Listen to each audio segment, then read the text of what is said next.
I'm James Bamford. I'm a writer. I've spent most of my career writing on intelligence and national security. I specialized in the NSA, the National Security Agency, from the very beginning. My name's Platon, and I'm a photographer. I've captured people like Gaddafi, Putin, all the living American presidents. And this particular project, in some way, sums up everything I've ever worked on in my life. I've interviewed numerous whistleblowers from NSA in the past, and this is sort of the ultimate whistleblower. No one can get to this guy.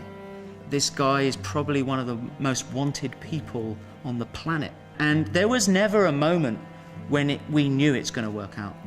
You know, I've been trying to do this for 8 months or more, and I was just very worried that for some reason something was going to go wrong.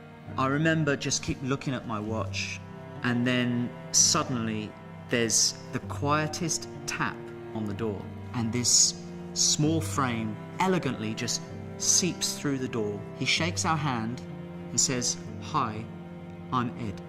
I hadn't really seen him smile before or laugh or anything. It was very comforting to see that this is not the serious Ed Snowden that I'd seen on television, that we could have sort of an interesting rapport. So while he's talking, I'm watching him.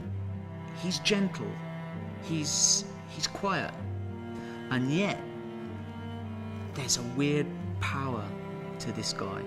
He feels so strongly about what he's doing. He's willing to go to prison. He's willing to work out some kind of a negotiated settlement. I mean, it was almost as though Ed Snowden was on this train that was out of control, and he was the only one sort of with the courage to pull the emergency brake in order to get that information to the American public. When Snowden was ready, and I said, "Look, I'm not here to impose anything on you, but I do have a few things that will help us tell a story." And he looked at the flag and he said, "I don't know. It's a bit risky, but that is pretty powerful." I didn't want to give the impression of cheap defiance. He seems to care deeply about what America is. One of the most striking things he said, not only do I believe in something, I believe in it enough that I'm willing to set my own life on fire and burn it to the ground. And I believe that because that's basically what he did. And now he's a man without a country, wondering about whether he's going to be arrested and put in jail for the rest of his life. So I shake his hand. He says goodbye to everyone. He's a very humble guy. He leaves the room, the door closes, and we all look at each other and our jaws drop open.